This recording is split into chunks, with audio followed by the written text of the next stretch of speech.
Welcome to our study of the book of Ezekiel. It's my prayer that you have read chapter 10.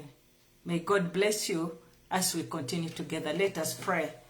Heavenly Father, King of glory, it's with great honor and praise that, Lord, we are together again. I pray, Father, that everything shall go on well. We shall not have power blackout, and that, God, your name is going to be glorified through today's teachings, oh God. Thank you, Father. Thank you, Redeemer. I pray, God, that our eyes of understanding may open. Help my viewers, Lord, to understand the scriptures, oh my God, and to be able, oh my Father, to apply your word. God, we have sinned against you. Only against you have we sinned. That, God, you have allowed this calamity, oh my Father, of pestilence to destroy nations, to destroy our nation, my God. There's distress upon the nations and the perplexity of the people, and men's hearts failing for not knowing what is coming upon the face of the earth. We are in that situation, Lord, confusion, but the church has the answer. The church has the answer, Lord. In the midst of all this, Lord, raise up men and women who can tell the people, can give nations direction. Thank you, Lord. As I teach, Lord, be with me. In Jesus' name I pray. Amen. Welcome to our teaching. Today it is a very long passage. I will not be able to read all of it. That is the book of Ezekiel chapter 20. Ezekiel chapter 1, chapter 9, chapter 10 rather. Sorry. Chapter 10, it's from verse 1 to 22. It's very long. I cannot read all of it because even yourself, you get lost. Let me just read the first 5 verses, first 6. Then I looked, and behold, in the firmament that was above the head of the cherubims, there appeared over them, as it were, a saffron stone, as the appearance of the likeness of a throne. And he spoke unto the man clothed with linen, and said, Go in between the wheels, even unto the cherubim, and fill thine hand with coals of fire from between the cherubims, and scatter over the city. And he went in my sight. Now the cherubim stood on the right side of the house when the man went in, and the cloud filled the inner court. Then the glory of the Lord went up from the cherubim and stood over the threshold of the house, and the house was filled with the cloud, and the court was full of the brightness of the Lord's glory. And the sound of the cherubim's wings was heard even to the outer court, as the voice of the Almighty God when he speaketh. And it came to pass that when he had commanded the man clothed with the linen, saying, Take fire from between the wheels, from between the cherubims, then he went in and stood beside the wheels. May God bless his name. Now today the topic is the departure of God's glory. The departure of God's glory, because his glory is departing from both the temple where it resides and the city of Jerusalem. When it departs from the city and from the temple and the city, that means the whole land. So yesterday we have seen what had happened. Yesterday now, God had been talking from the time we commissioned Ezekiel until this last time. Now, what did God do? God now decided to do destruction, to kill. But yesterday we saw six angels.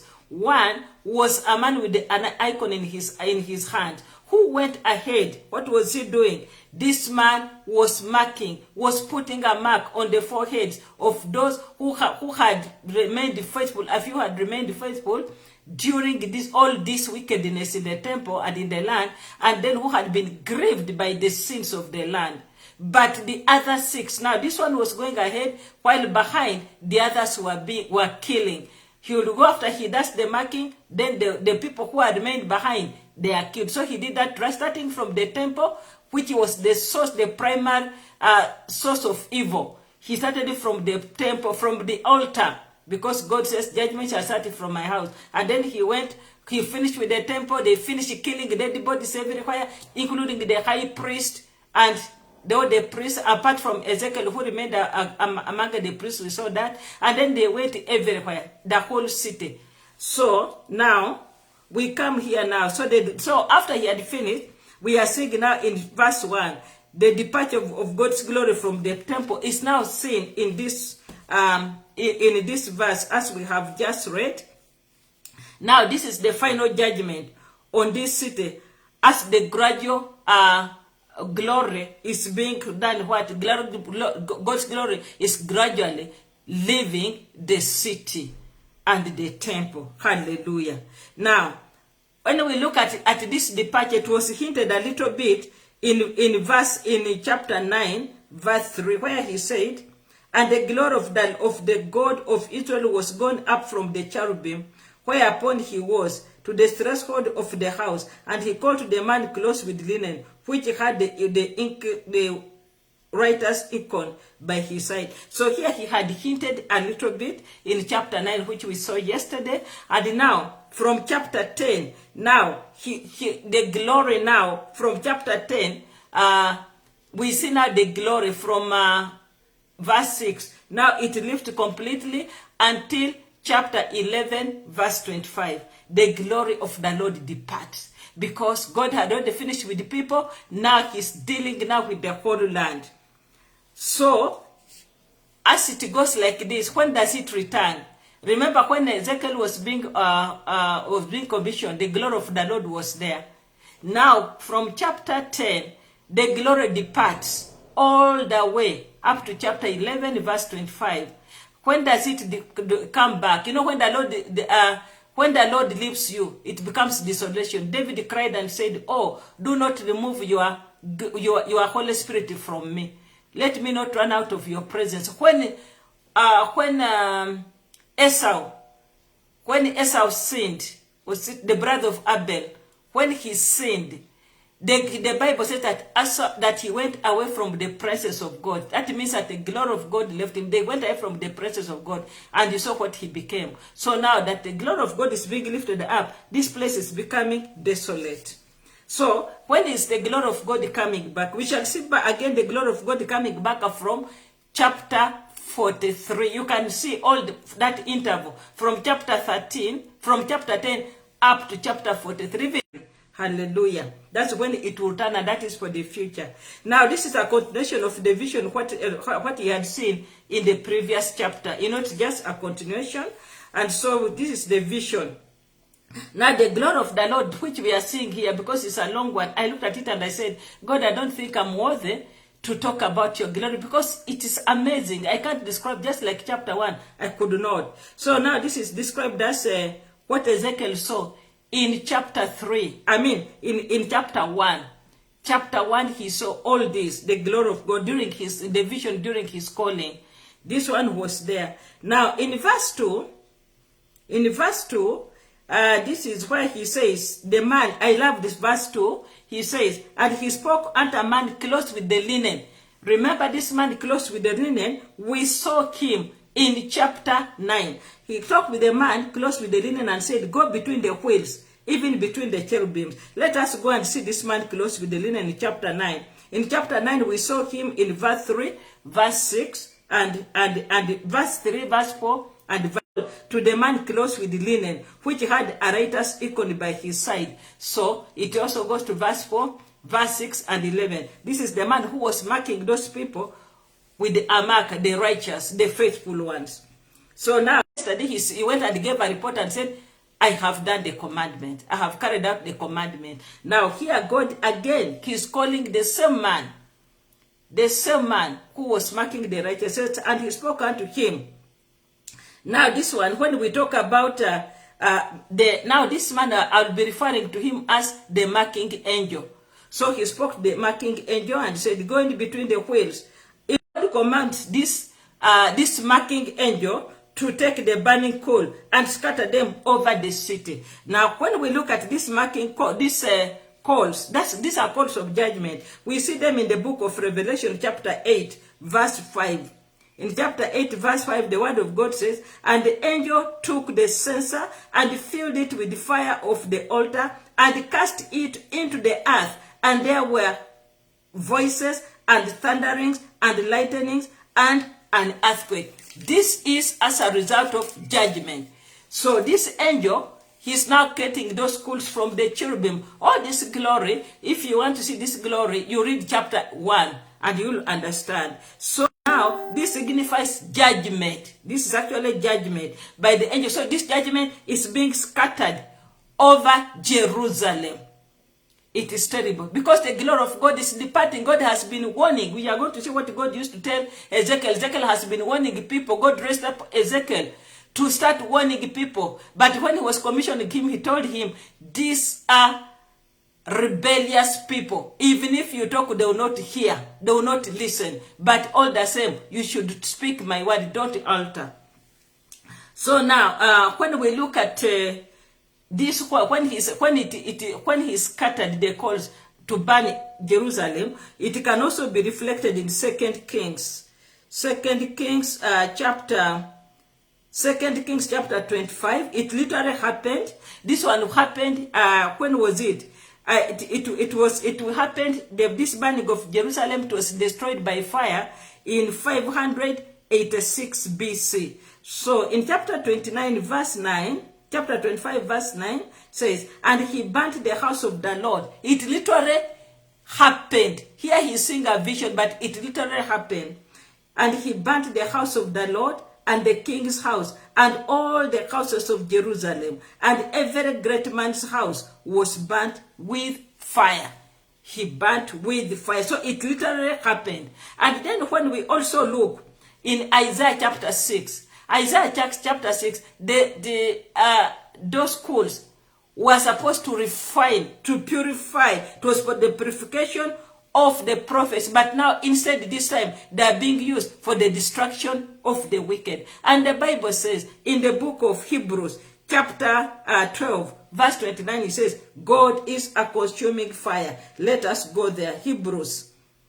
Because when God comes to the end of himself, he has to carry out his mandate. Hebrews 12:29 says, for our God is a consuming fire. Now fire is burning. It's the Lord who allows all these things because his glory has gone. And he had been warning them for a very long time. Ezekiel is seeing this in a vision. So what could come, I believe, I was just thinking about it. What could have come into his mind was about Gomorrah, Sodom and Gomorrah, because those two cities were burnt completely with fire. Now we go back to our text again. We go back to our text. I was asking God, hey Lord, how can I talk about your glory? I'm not even qualified. How do I describe you? How? But thank God I'm able to make it. Now, in verse 4, chapter 10, verse 4, the word of God says, then the glory of the Lord went up from the cherubim and stood over the threshold of the house. And the house was filled with the cloud, and the court was full of the brightness of the glory of God. Now, in this verse 4, the glory of God has gone on the outer part, on the southern part. Just a minute. Let me read it with another version. Chapter 10. Verse 4, and then the glory of the Lord mounted up from the cherubim to stand over the threshold of the Lord's house, and the house was filled. Sorry, let me start from verse 3. Verse 3, now the cherubim stood on the south side of the house when the man went in. This man, the marking angel, when he went in, the glory of the Lord, the cherubim stood on the south side, east, west, north, and south. Why? Because if you remember, the northern gate had the image of jealousy, which provokes to jealousy. And the northern gate was used a lot for adulterous purposes. And so from the gate up to the altar, there we had those adulterous images. Now, God could not make. So God now goes to the extreme end, and he goes to the southern part, because verse 3 says, and now the cherubim stood on the south side of the house when the man went in, and the cloud, that's the Shekinah glory, filled the inner court. God was still there, though he was gradually living, but he was still there. Now this time, he did not go where the adultery was being performed, in the north, from the northern gate, coming this side. But instead, he went to the opposite gate. At least there things were a bit cool. How is your life? Is God still with you? There are some people who tell Jesus, you can only occupy up to here the sitting room, but my bedroom you can't enter. Jesus has to take over your whole heart. The soul, Jesus, you have to let him control everything. Hallelujah. Jesus, if you have accepted him as your Lord and Savior, he has to control everything of you. Now, as we look at this, the glory filled. What was happening? We are told here that it filled the inner court. This cloud was also seen often both in the Old and the New Testament times. In the Old Testament, we can see it in 1 Kings. 1 Kings chapter 8. 1 Kings chapter 8, verse 10. 1 Kings chapter 8, verse 10. The word of God says, when the priests had come out of the holy place, the cloud filled the Lord's house. So the priests could not stand to minister because of the cloud, for the glory of the Lord had filled the Lord's house. In Jerusalem, the temple was God's house. For you as a believer, the church today, the church, as I say, it's not closed, the place of worship which is closed. But you are the temple of the Holy Spirit. You are the church. The Lord has to fill you. He has to fill your soul. You are the heart. So God's glory, it lives in you. But now here, whenever the priest, when Solomon had finished dedicating the temple, the glory of God was so much with the glory of God. Now let us look at a few of the glory of God. How the glory of God is seen here. When we look at that time, let us start from Exodus. I was writing this down. This is the cloud that stood by Israel in the wilderness. That's the book of Exodus 13, 21 to 22. It stood by the Israelites in the wilderness. This is also, we are talking about the glory of God, which now filled the temple. And also, this is the cloud from God, which met with Moses and others. That is in the book of Exodus chapter 19. When we talk of that glory, it's the cloud that stood by the door of the tabernacle. That is Exodus chapter 33, verse 9 to 10. We are also talking about the cloud from which God appeared to the high priest in the holy place inside the veil. That's Leviticus 16, verse 2. We're also talking about the cloud which filled the temple when Solomon dedicated it that the priest could not enter. We have just read that. That is 1 Kings chapter 8, verse 1 to 11. And we see the cloud. This is the cloud that Ezekiel saw in a vision, filling the temple filling the temple of God with the brightness of his glory, which we have just read. That is Ezekiel chapter 10, verse 4. This is the cloud of the glory that overshadowed Mary when she conceived Jesus by the power of the Holy Spirit. Luke chapter 1, verse 35. It's the same cloud present at the climbed that mountain in Israel. I thank God I was there. This is, I went to see, not during Jesus' time, but I managed to be in Israel. This is also the cloud that received Jesus into heaven at his ascension. That is Acts chapter 1, verse 9. We were just celebrating Easter the other day. It is also the cloud that displays the glory of Jesus when he returns with triumph to earth. That is in Revelation chapter 1, verse 7. So the glory of God means a lot. Hallelujah. The glory means a lot. Now, we want to go here. Now, when we go to, it's also in chapter 8, chapter 1, verse 8. He reaches out his hand and gives the calls to the man, the man with a linen. Now, in verse 9 of Ezekiel, verse 9, we see some striking similarities, which Ezekiel says here. We are talking about the glory of God. It's not easy. there's a striking similarity. In chapter 1, he talked about the living thing. But now, here, he's calling it the cherubim. In chapter 1 was the living thing, but now here he has identified, because him being a priest, I believe after God took him in a vision in the temple, and he was able to see the cherubims, how they look like. Now he was able, when he saw it again in a vision, he was able to identify it as a what? As the cherubim. Now in verse 12, I was looking at verse 12. Verse 12 says, and their whole bodies, and their whole body, and their backs, and their hands, and their wings, and the wheels were full of eyes round about, even the wheels that they four had.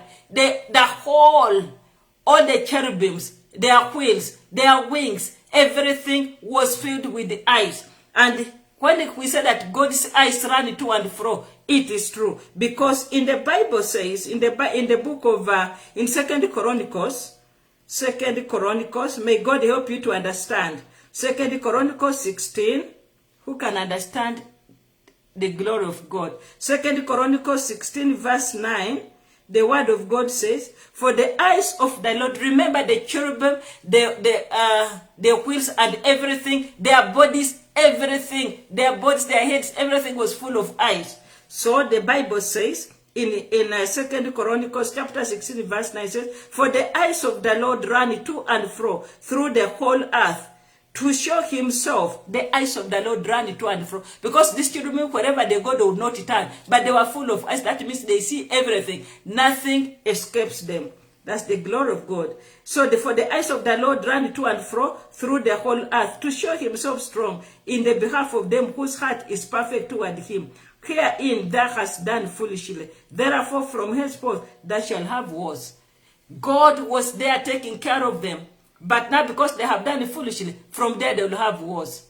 The eyes of the Lord which were guarding them has gone. Now from there they will have war. And for sure, the Chaldeans came. Nebuchadnezzar came, the Babylonians came. They came and destroyed the place. We also look at it from Proverbs. Proverbs chapter 15.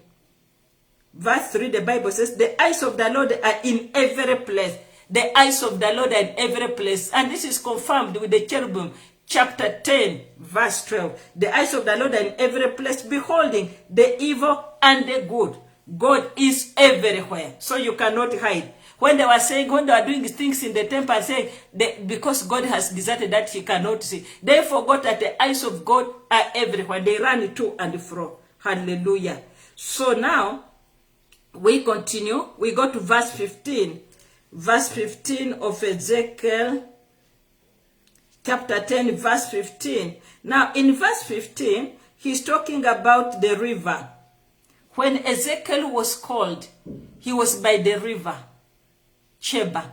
And when these elders went to see him, they went to see him in the house. And remember, the captives were all staying by the river Cheba. That's where Ezekiel was living. So now in verse 14, verse 15, we see, and the cherubims were lifted up. This is the living creature that I saw by the river of Cheba. That is in chapter 1. I'm not going to read it. That's chapter 1, verse 1 and verse 5. Now, the river Cheba, it is that one where Ezekiel was and when God gave him the call. Then now we go to verse 17. When they stood, this stood, and when they were lifted up, this lifted up themselves also, for the spirit of the living creature was in them. This one, you can get it from Ezekiel chapter 21, talking about the cherubim. But the most significant thing here about this is that, about this chapter, is now the most significant thing between chapter 1 and chapter 10 is that Ezekiel had seen in a vision the approach associated with the glory of the magnificent glory of God. That is in chapter 1, and he was overwhelmed. If you read chapter 1, you saw, as after he had been shown everything, he overwhelmed and he fell down. He lost it all because he saw the glory of God. But now in this chapter, again, there's something happening. Here now it's associated with the withdrawal of the glory of God from the temple and from the city. Why? Because God wants to impose judgment. Now the city is becoming obsolete. The city is is losing it. Hallelujah. So now we are seeing, when we look at now towards the end, we see God's glory, the movement from the eastern direction. We see the movement from the eastern direction. And now it will return later on in chapter 43. Why is God doing like this? Because time has come for judgment. Now let me go through what Ezekiel was doing right from chapter 1 up to where we are today. So that I refresh your mind to see why God is now, his glory is going up. 1. Ezekiel was called when he was by the river Chebar. That is chapter 1. And he saw the glory of the Lord. Then the Lord commissioned him and also made him a watchman. He commissioned him by making him to eat the rolls, to chew. And he told him he should only speak what he told him to speak. And then he commissioned him in chapter 3 to be a watchman. Also, apart from being a priest, but to be a watchman over Israel, over his people, so that he could warn them. But he had told him, these people are strong-hearted, even if you tell them, they will not hear. So he became a watchman. Then he started now playing out the thing. There's a time he was mute and bound. He was bound and mute. Then he became, there was a time he besieged the clay of tablet, showing that Jerusalem, he was demonstrating that Jerusalem will be besieged. And then also there's a time he had to lay on one side for 390 days. And then he's signifying 390 years. And then he had to turn around and lay on the other side for 40 days, signifying 40 years. That is the besieging of Jerusalem. But they were not listening. But they are not listening. Then also there was the rationing of food, of unclean food, where Ezekiel was told to eat food which he's not supposed to eat, and it was being cooked with human dung. When he was told to cook with human dung, he refused. He pleaded with God, so God allowed him to use cow dung. Then also the shaving. You know, shaving was something like a woman who has been a prostitute. I mean, who has been unfaithful to her husband. They were always shaved off the hair. So now here Ezekiel also had to shave off his hair, and also it was also destroyed. What was he trying to say too? He was trying to tell them about the pending judgment, that they should repent. God is always speaking to us. This pandemic, what is God talking? Are you able to sit, to reconsider your mind, to reconsider your thought and your deeds, and say, no, Lord, I think enough is enough. I want to walk with you. These people, the more Ezekiel did that, the more they ran away from God. And then we also see him. Ezekiel walked naked. He was commanded to strip totally naked and to walk with barefoot for 3 good years. Ezekiel walked naked and barefooted for 3 good years, showing them about the coming destruction. But they didn't hear. Then now we see him now prophesying judgment on the whole land. And then now in chapter 8, we saw the judgment on the city and the temple. How God, before he could destroy the city and the temple, he had to take Ezekiel to show him the evil, the wickedness inside there. From the king to the priest. King, priest, and the local people. But nothing happened. Nothing changed. Ezekiel was seeing this and was grieving him. Now in chapter 9, we saw now, what did we see yesterday? The punishment and the killing of the people by the angel. There was total destruction. But in the midst of that destruction, God had a few remnants. Will you be counted worthy to stand before God? In the midst of all this wickedness, will you be able to give, to stand? Because these people, there's nothing they could do. What they were doing was they refused to become part of the evil, and they were grieved. They were crying all the time. We need to cry like the wailing women, because death has come through our windows. They were weeping. They were weeping, and God had them. So when the time for destruction came, God put a mark on them, and they were spared. So now in chapter 10, now God cannot stand it anymore. God, now we are seeing his glory depart from the temple. Now it's departing gradually. And when the presence of the Lord leaves you, it is a problem. Darkness comes. When Esau, the glory, he went away from the presence of God. He became a useless man. It is terrible when the presence of God leaves you. I have talked to the people who were once upon a time born again and they backslide. The life they live is very difficult and they don't want to come back to the Lord. They don't want, but they don't like where they are. Life is difficult, but the devil has put them in chains. They don't want to come back to the Lord because the glory of the Lord has departed from them. May you work out your salvation with fear and trembling. God bless you. We meet tomorrow. Tomorrow we are doing chapter 11. I could not go in details about the glory of God. I felt, Lord, there I cannot manage. So chapter 10, we have just told you, I have given you the overview. So in chapter 11, we are starting tomorrow. So please read chapter 11. May the Lord bless you and keep you. May the Lord shine his face upon you and be gracious unto you. And may the Lord lift up his countenance upon you and be gracious unto you. And may the Lord help you to meditate on his word from now henceforth. In Jesus' name we pray. Amen. I love you with the love of Christ. God bless you.